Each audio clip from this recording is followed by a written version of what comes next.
네, 보물선의 존재를 둘러싼 논란은 커져만 가는데 이 보물선의 금괴를 활용해서 가상화폐를 판매하는 그 투자자를 모집하는 이 부분이 지금 가장 크게 문제가 되고 있는데요. 금융당국도 관련해서 조사에 나섰습니다. 이 부분에 대해서는 장지영 기자와 먼저 좀 얘기를 나눠볼 텐데요. 이 돈스코이호, 그 보물선에 담겨 있을 것이라고 추정되는 금괴를 기반으로 가상화폐 판매가 되고 있다는데 이게 어떤 건가요? 네, 지난 4월 9일 신일그룹 돈스코이호 국제거래소라는 법인이 세워졌습니다.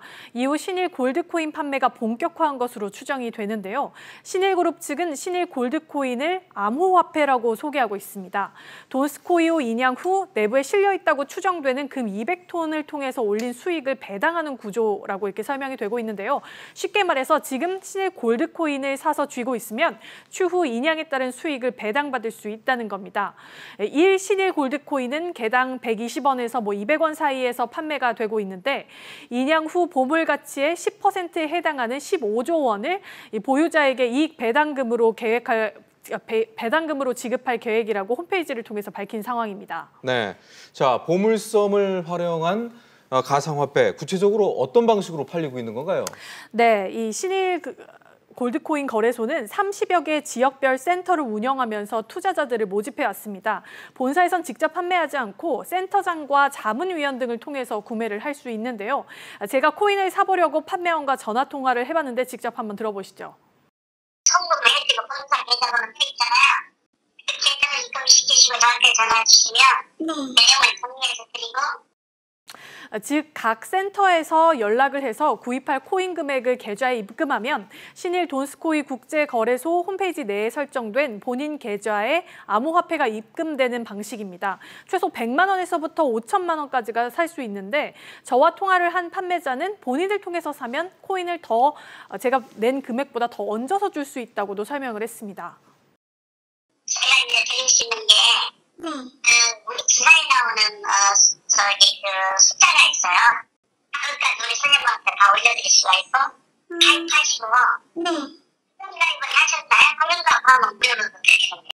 1년 날 하시고 얼마 기다하시려고 하시는데 네, 장 기자 설명을 들어보니까 언뜻 보면 이 마치 다단계 판매 방식 같은데 이런 판매 방식에 문제는 없나요? 네, 먼저 신일 골드코인의 판매 스케줄을 한번 살펴보겠습니다. 신일그룹은 7월 30일에 ICO를 하겠다고 밝히고 ICO 전에 가상화폐인 신일 골드코인을 국내 투자자들에게 사전 판매해 왔습니다. 그리고 9월에서 10월쯤 국내외 거래소에 코인을 상장하겠다고 밝혔는데요. 제가 방금 전에 말씀드린 이 ICO라는 것 좀 생소하실 수 있습니다.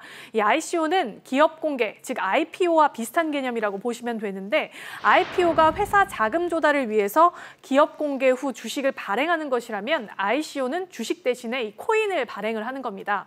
우리 정부는 기업이 우리나라에서 ICO를 하는 것을 일단 정책적으로 금지시키고 있습니다만 아직 처벌을 한 법률 근거가 없는 데다가 해외에서라면 합법적으로 ICO가 가능합니다. 그래서 싱가포르에 설립된 신일그룹이 한국에 있는 신일 골드코인 거래소를 운영하고 있다는 주장도 방금 전에 제가 말씀드린 부분과 맞닿아 있습니다. 네, 국내에서는 이 ICO가 불법이지만 처벌할 규정이 없는 거고 만약에 본사가 해외에 있다면 이 역시 처벌할 수 없는 거란 얘기인데 이 ICO가 합법인 해외로 보더라도 지금 팔리고 있는 이 판매 방식이 사실 문제가 있다면서요? 네, 그렇습니다. 일반적으로 ICO를 할 때 코인을 발행하는 목적과 규모, 향후 모인 자금을 어떻게 활용할지 같은 운용 계획을 밝힌 일종의 사업 계획서 같은 백서를 공개해야 합니다.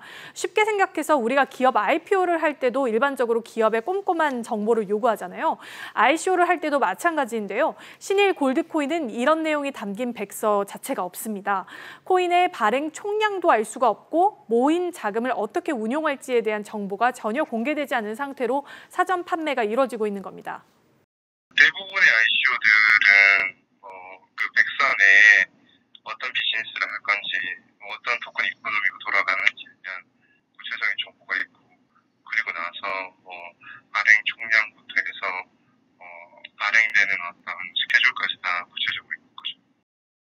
네, 보물선에 담겨 있을지도 모르는 금괴를 담보로 해서 가상화폐가 팔리고 있는데 이 부분이 조사 결과 불법으로 판정이 나더라도 결국 이 투자자들은 피해를 입어도 처벌할 수가 없다. 뭐 이런 얘기가 되는 건가요? 그러니까 ICO를 한다는 것 자체로는 처벌이 불가능하지만 불법 다단계 판매나 유사수신 행위로는 처벌이 가능합니다.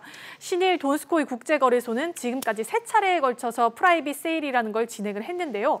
이때 이 내부적인 공지를 보면은 구매를 유도한 사람들에게 판매 금액의 40%에서 50%를 지급하겠다는 설명이 나옵니다.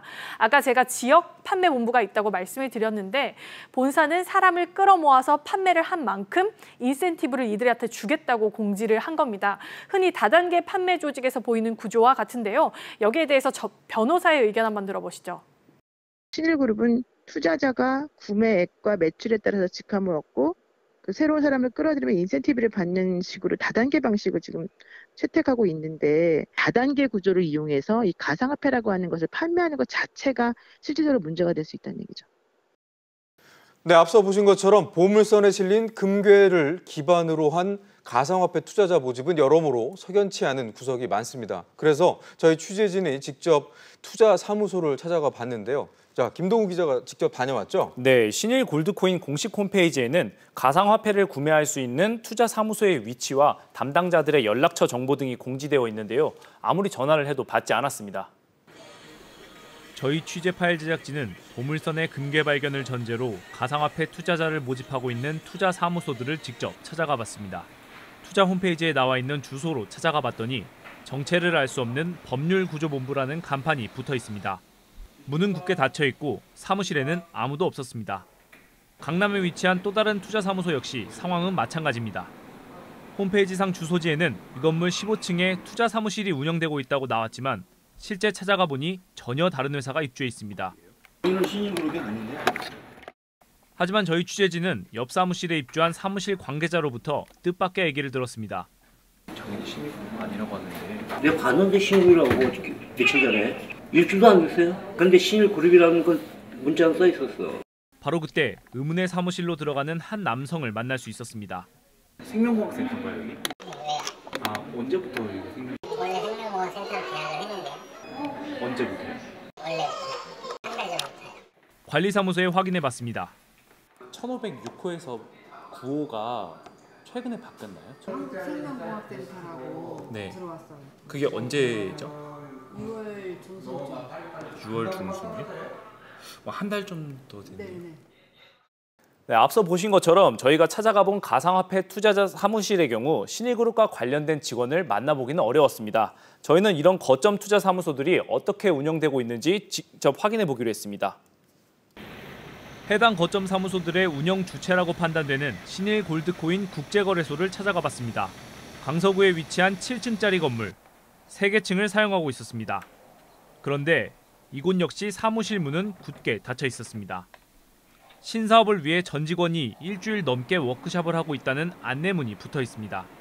같은 건물을 쓰는 다른 업체 관계자 역시 최근 신일그룹 직원들을 볼 수 없었다고 말합니다. 왜 요즘에는 점심 때도 집에 찾아오고.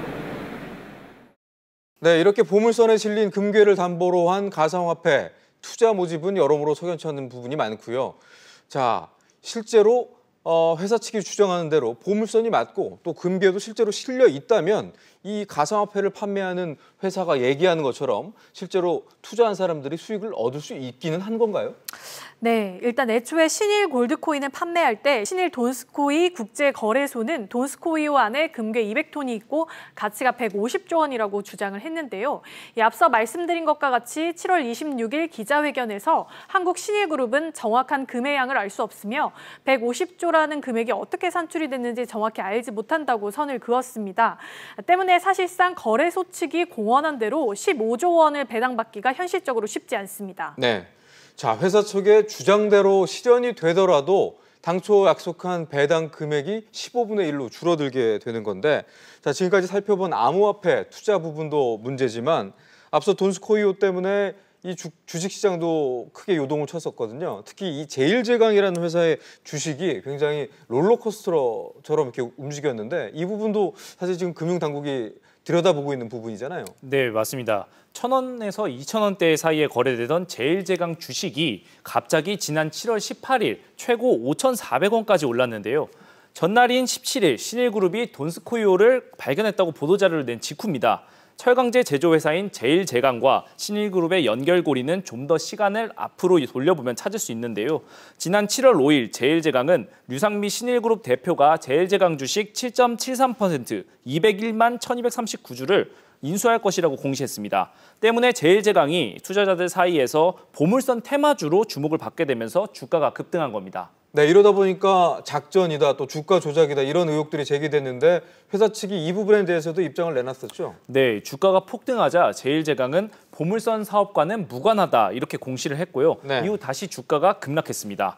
하지만 일각에서는 작전 세력 등이 보물선을 미끼로 주가 조작에 나선 것이 아니냐 이런 의혹까지 제기가 됐고요. 네. 실제로 제일제강의 주가는 보물선 발견 소식이 나오기 이전인 11일과 12일에도 각각 26.9%와 22.8%씩 급등했습니다. 최용석 신임 대표는 기자회견에서 자신은 주가 조작과 전혀 관계가 없다 이렇게 밝혔습니다. 예, 주가 조작은 그건 정말 어떤 조사를 제가 받아도 그 부분에 대해서는 정말 문제 없습니다. 100% 자신합니다. 제가 매스컴 앞에서 단 한마디의 거짓말을 제가 할 수가 있겠습니다.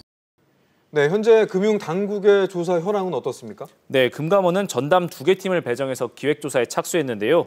제일제강 주가 급등락과 신일그룹이 암호화폐를 발행해서 투자금을 모은 점을 각각 살펴보고 있습니다. 국회 업무보고에서도 이 문제가 언급돼서 금감원장이 직접 답변을 했는데요. 직접 들어보시겠습니다. 감독원의 권한은 이제 제한적이긴 한데 유사 수신이라든지 불법 다단계 사기 이런 부분에 대해서는 아마 현행법상 이제 적용할 여지가 있는 것 같습니다. 면밀하게 좀 살펴보도록 그렇게 하겠습니다.